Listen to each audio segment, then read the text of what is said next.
साथियों नमस्कार, मेरा नाम प्रशांत है और आप देखना शुरू कर चुके हैं आपका अपना चैनल द कॉन्फ्लिक्ट लेंस।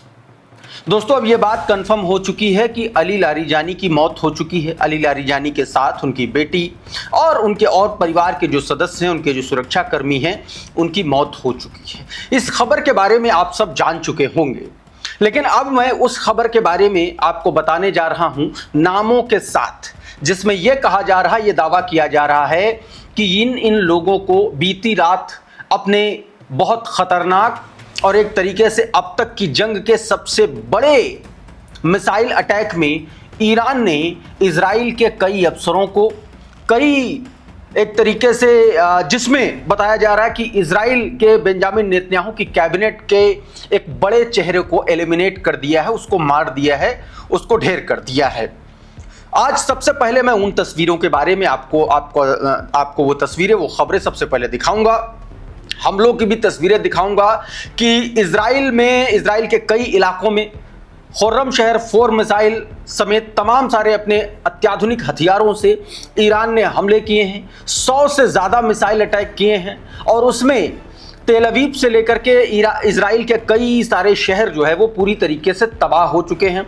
चाहे वो रेलवे का इंफ्रास्ट्रक्चर हो, चाहे वो बेन गुरियन एयरपोर्ट हो, चाहे वो स्ट्रेटेजिक लोकेशन जहां पर वो सिक्योरिटी से जुड़े हुए, इजरायली आर्मी से जुड़े हुए अधिकारी, बेंजामिन नेतन्याहू के करीबी और इजरायली सरकार से जुड़े हुए जो नेता हैं, वो जहां पर रहते थे, उन जगहों को टारगेट किया गया। सबसे पहले यह खबर देखिए अल जजीरा की, इसमें बताया गया आईआरजीसी ने बीती रात 100 मिलिट्री और सिक्योरिटी ठिकानों को टारगेट किया है और यह हमला अली लारीजानी के मारे जाने के बाद उनके कंपनसेशन के तौर पर देखा जा रहा है।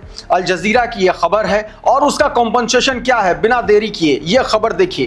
फार्स न्यूज एजेंसी के हवाले से खबर, जिसमें बताया गया कि ईरान के इस हमले में इजराइल के एक बड़े सीनियर मेंबर को, इजरायली सरकार के एक बड़े सीनियर मेंबर को हलाक कर दिया गया, ढेर कर दिया गया। क्या बताया गया, Iran special forces carried out operation inside Israel targeting a senior member of security cabinet a few hours एगो।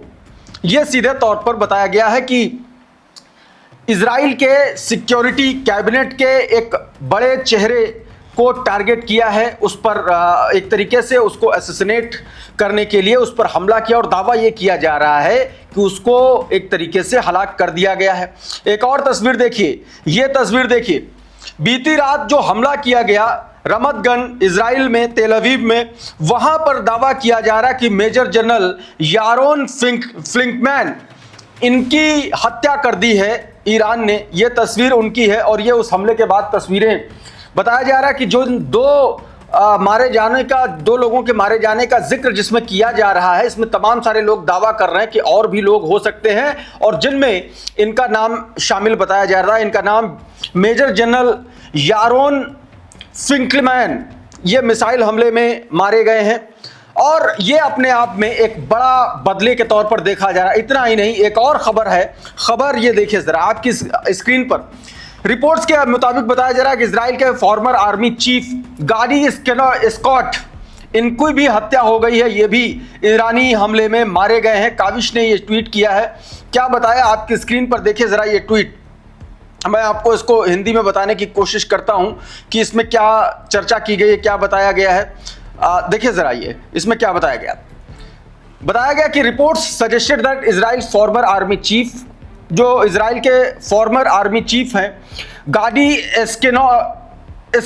स्कैनकॉट, ईरानी हमले में मारे गए हैं। उनका 25 साल का बेटा हमास के साथ लड़ाई लड़ने में गाजा में मारा गया था।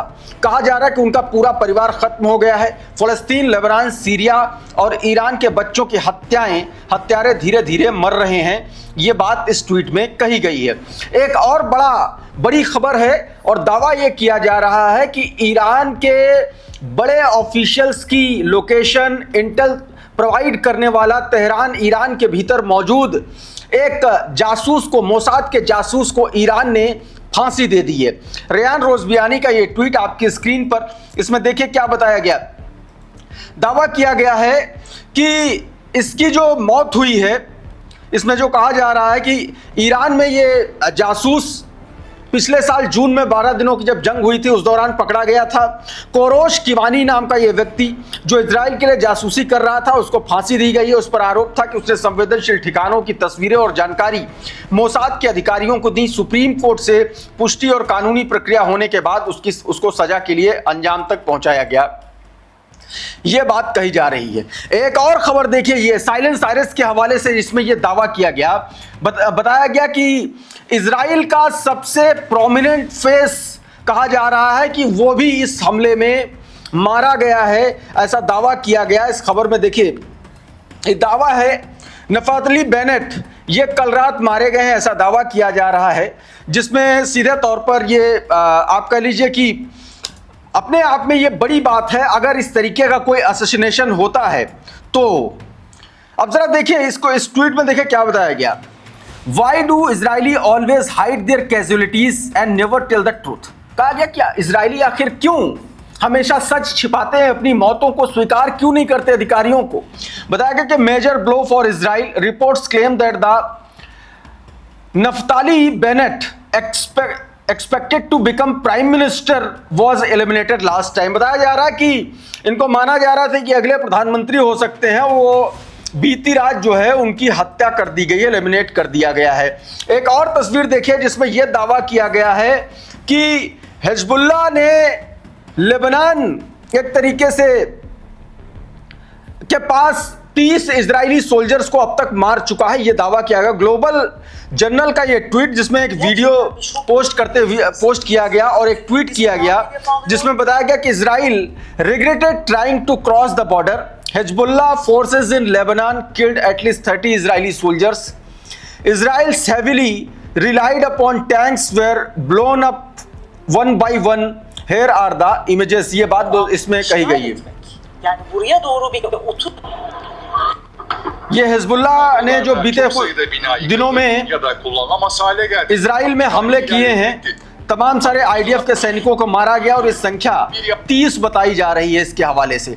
और अब बीती रात जो हमला किया ईरान ने इजराइल पर, उसकी तस्वीरें जरा देख लीजिए। ये खुर्रम शहर मिसाइल से 80 अलग अलग, ये देखिए, ये क्लस्टर म्यूनिशन के जरिए हमला किया गया। आप देखिए सैकड़ों बॉम्ब एक साथ मारे हैं ईरान ने इजराइल पर। ऐसा लग रहा है कि ईरान इजराइल पर गुस्से से आग बबूला है इन हमलों से, इन हमलों की इंटेंसिटी। और ये टिमटिमाते हुए जो आपको दूर से तारे से दिख रहे हैं, ये दरअसल 2-2 किलो 5-5 किलो वजनी बम है एक एक। ये क्लस्टर म्यूनिशन की बात मैं कर रहा हूं और पूरे इलाके को आगोश में लिया।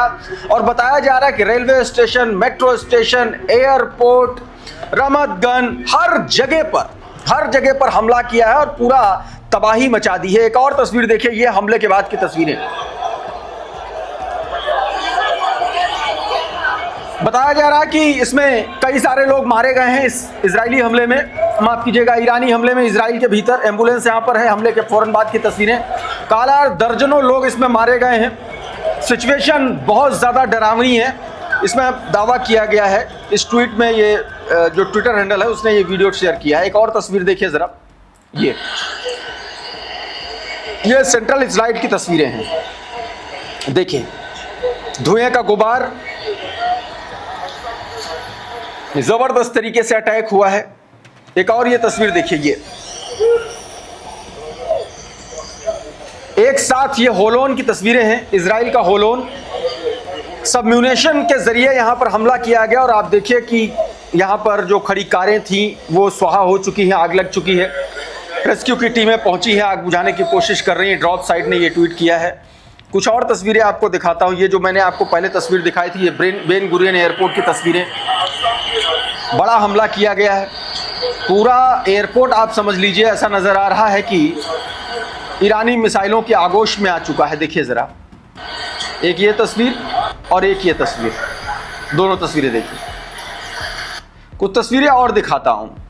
अच्छा, इसी खबर को लेकर के मैं आपको विस्तार से बताता हूं। ये ट्वीट देखिए जरा, इसमें बताया गया, दिस इज तेल Aviv minutes ago a fire fighters overwhelmed attempt in vain to get numerous large fires under control following Iran's latest wave of missile. Israel Channel 12 reported on March 2nd that Iran was virtually out of missile launcher. unless the IRGC is lobbing 20-ton ballistic missile by hand they lied to you। सीधे तौर पर देखिए, सीधे सीधे बताया गया कि तुमने 2 मार्च को बता दिया था कि उसका हथियारों का जो जखीरा है वो खत्म हो चुका, मिसाइलें और बम खत्म हो चुके हैं। और उसके बाद बेन गुरियन एयरपोर्ट की हालत आप देख लीजिए। एक और इन हमलों के बाद देखिए इजराइल के सड़कों के हालात, अफरा तफरी का माहौल है, जाम लग गया है। देखिए जरा, आउट ऑफ कंट्रोल स्थितियां। सुलेमान अहमद ने ट्वीट किया, बताया कि situation in Tel Aviv is out of control and fires are consuming large areas. ये बात कही और लगातार वहां पर धमाके हो रहे हैं। अब एक ये वीडियो देखिए जरा, ये मेट्रो स्टेशन का वीडियो है, सेंटर ट्रेन स्टेशन है ये, वहां का ये तस्वीरें तेल अवीव का। सब कुछ ठप हो गया है, बुरी तरीके से हमला किया है, क्लस्टर म्यूनिशन के जरिए यह हमला हुआ है। और यही मैं बता रहा था शुरुआत में कि यह हमला कितना खतरनाक है कि कई जगहों पर तबाही। अब वहीं से रेलवे स्टेशन पर जहां पर हमला हुआ, वहां से मधुरेंद्र कुमार ने न्यूज नेशन के जो पत्रकार हैं क्रेडिट के साथ, जरा इनका छोटा सा हिस्सा देखिए क्या बता रहे हैं। किया है उस होलोन के रेलवे स्टेशन पे इस वक्त हम मौजूद हैं। हमारे ठीक पीछे आप देखिए मिसाइल के स्ट्रक होने के बाद इस पूरे ही रेलवे स्टेशन की क्या हालत है, कुछ गिरा है।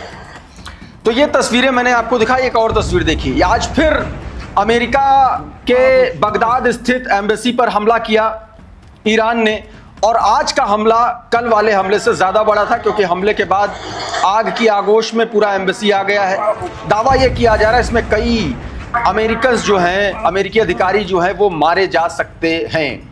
अच्छा, इस बीच अली लारिजानी को लेकर के कंफर्मेशन हो गया है। वो तस्वीरें मैंने आपको दिखाई थी, ये ज़रा देखिए तस्वीर, ये खबर जिसमें ये तस्वीर है, इस पर बताया गया कि जब स्ट्राइक की तो जिस घर में थे, अपनी बेटी के घर में थे वो उस वक्त अली लारिजानी, जब उनकी मौत हुई, ये उसी हमले के बाद उसी घर की ये तस्वीरें हैं। कादम्बिनी शर्मा लिख रहे हैं कि ईरान ने इस खबर की पुष्टि कर दी कि लारिजानी अपनी बेटी के साथ घर पर थे जब इजरायली एयर स्ट्राइक हुआ, साथ में बेटा और कई गार्ड भी मारे गए हैं। और ये उसका वीडियो एक और देखिए ज़रा, अली लारिजानी जिस जगह पर ठहरे हुए थे वहाँ पर यह हमला हुआ था। सुलेमान अहमद लिख रहे हैं, Ali Larijani was killed at the daughter's house in Tehran, entire residential area completely destroyed by Israeli strike, it means a large number of civilian were killed. ये भी दावा किया गया इसके साथ में। अब इसको लेकर के दोस्तों एक खबर जो दावा किया जा रहा है, उमाशंकर सिंह ने देखिए क्या लिखा है। एक इजरायली अधिकारी ने ईरान इंटरनेशनल को बताया लारिजानी की हत्या उस कीमती इंटेलिजेंस की वजह से मुमकिन हो पाई जो इजरायली इंटेलिजेंस सर्विस पिछले 24 घंटों में तेहरान के लोगों से उसको मिली।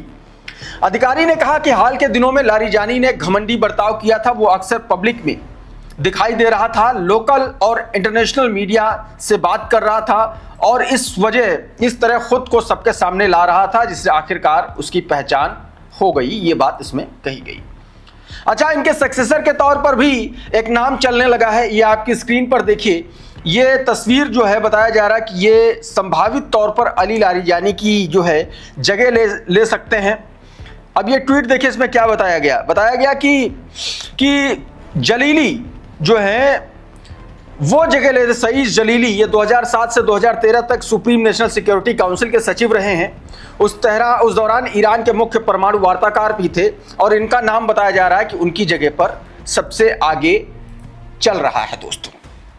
तो साथियों, अभी के इस वीडियो में बहरहाल इतना ही। बहुत बहुत शुक्रिया, बहुत बहुत धन्यवाद। आप जुड़े रहिए आपके अपने चैनल द कॉन्फ्लिक्ट लेंस के साथ। नमस्कार।